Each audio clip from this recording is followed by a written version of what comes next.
King of African fairy tale episode 3 में अभी तक हमने देखा कि डैनी जेरिम को बताती है कि चामिन मेरा फियांसी है। यह सुनकर जेरिम काफी चौंक जाती है और चामिन को कहती है कि अब मैं चलती हूँ। यह बोलकर वो वहाँ से चली जाती है। चामिन उसे रोकने की कोशिश करता है लेकिन वो नहीं रुकती। फिर चामिन डैनी को कहता है कि तुम यहाँ पर क्या कर रही हो। डैनी कहती है मुझे तो आना ही था, तुम मेरा कॉल क्यों नहीं उठा रहे हो। और वैसे भी हम दोनों मंगेतर हैं क्योंकि हम दोनों ने डिसाइड किया है कि लाइफ टाइम हम दोनों एंगेज रहेंगे और हम दोनों को शादी करने की जरूरत ही नहीं पड़ेगी और इस तरह से हम अपनी फ्रीडम को एंजॉय कर पाएंगे। लेकिन इसका मतलब ये नहीं कि तुम मेरा कॉल नहीं उठाओ। तो चामिन कहता है तुम इसे फ्रीडम कह रही हो, मैं तुम्हारा कोई फायर फाइटर नहीं हूँ कि मुझे हर टाइम तुम्हारे कॉल का जवाब देना पड़े। इससे डैनी को काफी ज्यादा गुस्सा आता है और कहती है कि अगर तुमने आज के बाद मेरा कॉल नहीं उठाया तो मैं तुम्हें जान से मार डालूंगी। फिर जेरिम को देखते हैं जो कि सोच रही होती है कि चामिन ने तो कहा था कि उसको शादी में बिल्कुल भी इंटरेस्ट नहीं है, लेकिन यह तो बिल्कुल ही अलग निकला। यह तो डैनी का फियांसी है और उसके बाद वो चामिन के बारे में सोचने लगती है कि उसने किस तरह से उसे बाहों में उठाया हुआ था और यह सोचकर वो काफी खुश हो रही थी। वहीं चामिन को देखते हैं जैसे कि नींद नहीं आ रही होती है, फिर वो पुशअप करने लगता है और वो भी जेरिम के बारे में सोचने लगता है और उसके बारे में सोचकर वो काफी ज्यादा ब्लश करने लगता है। और वहीं जेरिम अपनी फ्रेंड को बताती है कि मुझे जॉब मिल चुकी है। यह सुनकर उसकी फ्रेंड काफी चौंक जाती है और कहती है कि चामिन ने तुम्हें जॉब में कैसे रख लिया।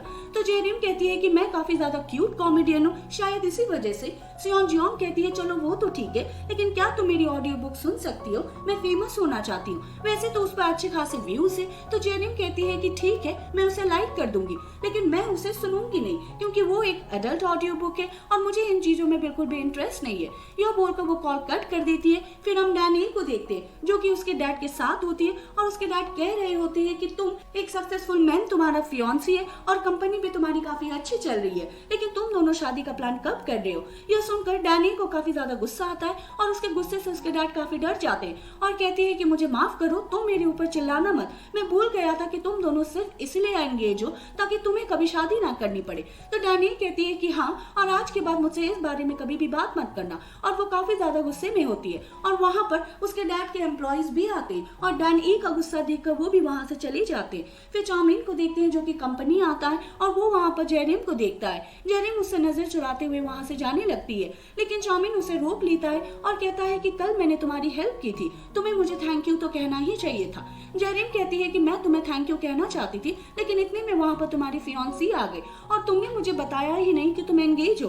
बातें तो तुम ऐसे कर रहे थे जैसे कि तुम्हें शादी में बिल्कुल भी इंटरेस्ट नहीं है। चामिन कहता है तुम क्यों जानना चाहती थी, क्या तुम मुझे सेड्यूस करने की कोशिश कर रही हो, लेकिन चाहे तुम जितनी भी मर्जी कर लो मैं तुमसे सेड्यूस नहीं होऊंगा। जेरिम जोर जोर से हंसती है और कहती है कि तुम कैसे बकवास कर रहे हो, मैं तो इसीलिए पूछ रही हूँ क्योंकि तुमने कहा था कि तुम शादी के लिए बिल्कुल भी इंटरेस्टेड नहीं हो, लेकिन तुम एकदम साइको, कहते कुछ हो और करते कुछ हो, और तुम जैसे साइको के साथ मैं बिल्कुल भी डील नहीं करना चाहती। तो वो कहता है कि भूलो मत, यह साइको तुम्हारा बॉस है। तो जेरिम उसके सामने अपना सर झुकाती है और कहती है कि हाँ ठीक है, मैं साइको बॉस को तो एडजस्ट कर सकती हूँ, लेकिन तुम जैसे साइको को डेट तो कभी भी नहीं कर सकती। यह बोलकर वो अंदर चली जाती है और फिर वो यूनिफॉर्म पहनकर रेडी होती है। योंग बे कहता है कि तुम काफी प्यारी लग रही हो और फिर वो उसे होटल का टूर करवाता है। सबसे पहले उसे किड्स के प्लेग्राउंड में लेकर आता है और वहाँ पर जेरिम देखती है कि चामिन भी बच्चों के साथ खेल रहा होता है। तो योंग बे उसे बताता है कि चामिन भी बच्चों के साथ बिल्कुल बच्चा ही बन जाता है। फिर वो उसे हॉल में लेकर आता है जहाँ पर कपल्स बैठे होते।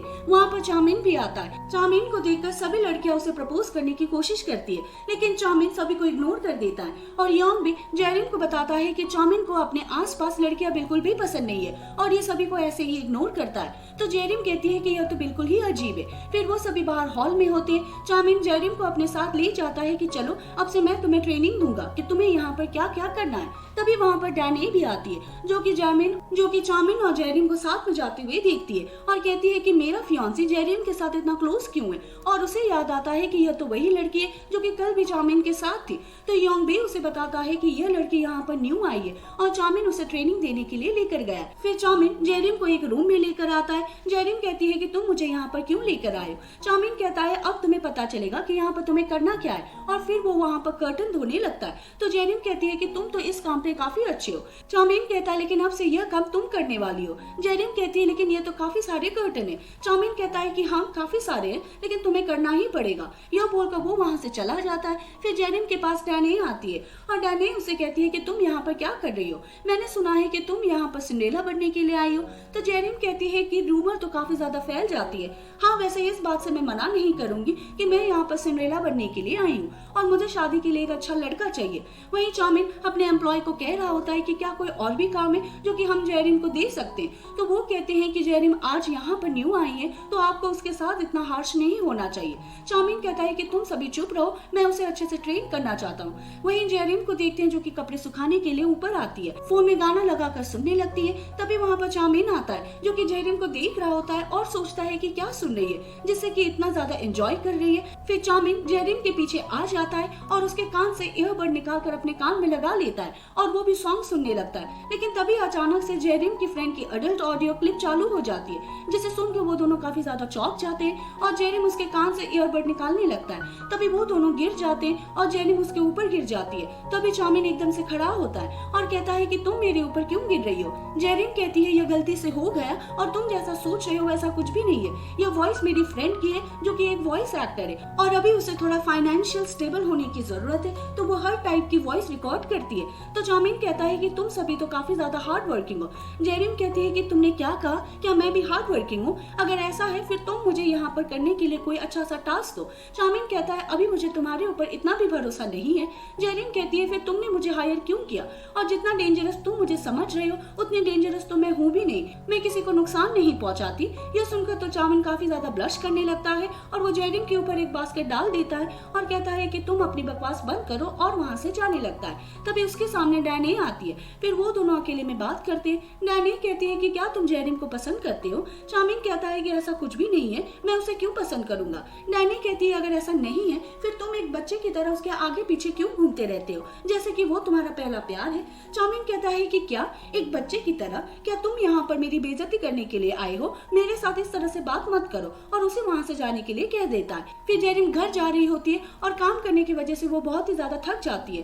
तभी वहाँ पर चाउमिन आ जाता है और जेरिम को कहता है कि तुम्हें देखकर ऐसा लग रहा है कि तुम्हें अपने ड्रीम पर अब गिव अप कर देना चाहिए। जेरिम कहती है कि ऐसा कुछ भी नहीं होगा, जल्दी मेरी शादी होने वाली है। चाउमिन कहता है लगता है तुमने आज बिल्कुल भी लेसन नहीं सीखा, अब तुम्हें कल मैं और भी डबल काम दूंगा, तब तुम्हें पता चल जाएगा। जेरिम कहती है फिलहाल अपनी बकवास बंद करो और यहाँ से चली जाओ। तो चाउमिन भी वहाँ से चला जाता है। फिर जेरिम जा रही होती है और रास्ते में उसे डैनी की बात याद आती है। डैनी ने उसे कहा था कि अगर तुम अपनी विश पूरी करना चाहती हो तो तुम्हें इस जगह पर आना चाहिए, लेकिन यहाँ पर तुम्हें $1000 पे करने पड़ेंगे और अपनी विश बताने के बाद तुम्हारी विश पूरी हो जाएगी। लेकिन जेरिम के पास इतने पैसे नहीं होते तो वो ख्वाजिन के पास आती है और कहती है कि मुझे $1000 चाहिए, बाद में मैं तुम्हें दे दूंगी। लेकिन ख्वाजिन साफ साफ मना कर देती है। फिर चाउमिन हॉस्पिटल में अपने डैड से मिलने के लिए आता है क्योंकि उनकी तबीयत ठीक नहीं होती। तो उसके डैड कहते हैं क्या तुम यहाँ पर मुझसे पैसे मांगने के लिए आए हो?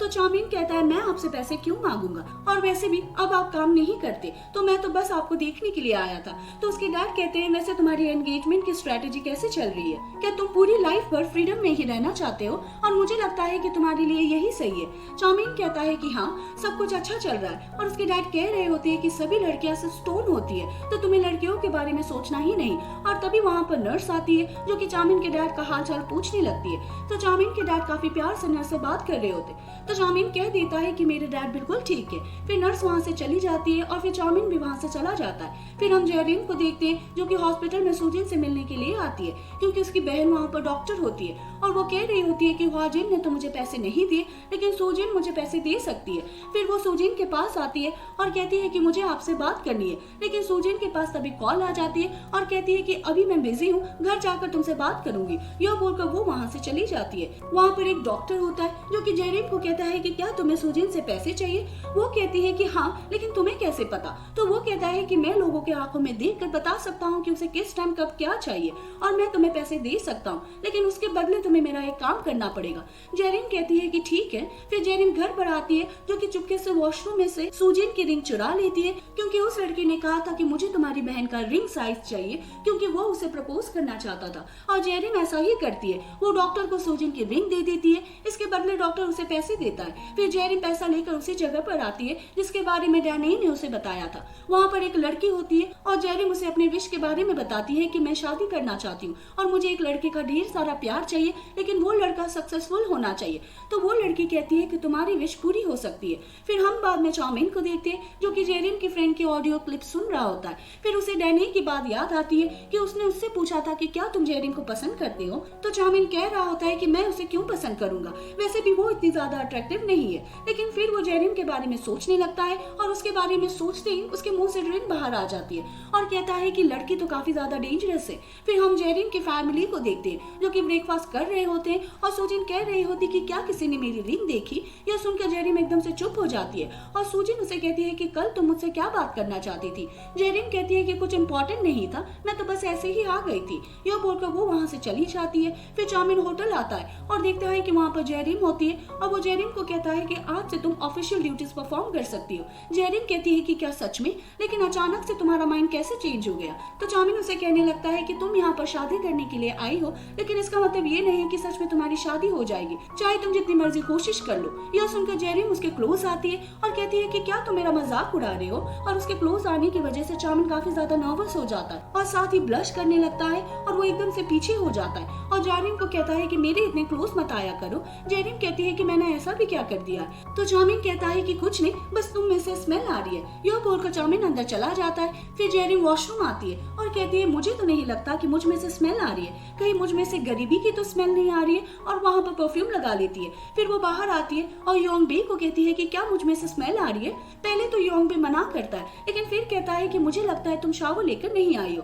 जेरिम कहती है कि ऐसा कुछ भी नहीं है। फिर योंग बे वहाँ से चला जाता है और जेरिम ने अपनी विश एक नोट पर लिखकर अपने पास रखी हुई होती है, क्योंकि उस सैमन ने उसे कहा था कि अगर तुम अपनी विश को हमेशा अपने पास रखोगी और हमेशा उसे पढ़ते रहोगी तो वो जल्दी पूरी हो सकती है। और जेरिम अपने उसी विश को देख रही होती है, तभी वहाँ पर एक लड़का आता है जिसका नाम डोहोंग होता है और जेरिम का विश सीधा उड़ते हुए डोहोंग के पास जा रही होती है और जेरिम भी अपने नोट के पीछे भाग रही होती है और नोट पकड़ते पकड़ते जेरिम का हाथ उस लड़के के चेस्ट पर होता है और उसे देखकर जेरिम उसे देखती ही रह जाती है और सोचती है कि शायद मेरा सपना पूरा होने वाला है। और वही चाउमिन भी उन दोनों को देख रहा होता है और इसी के साथ ये एपिसोड खत्म हो जाता है।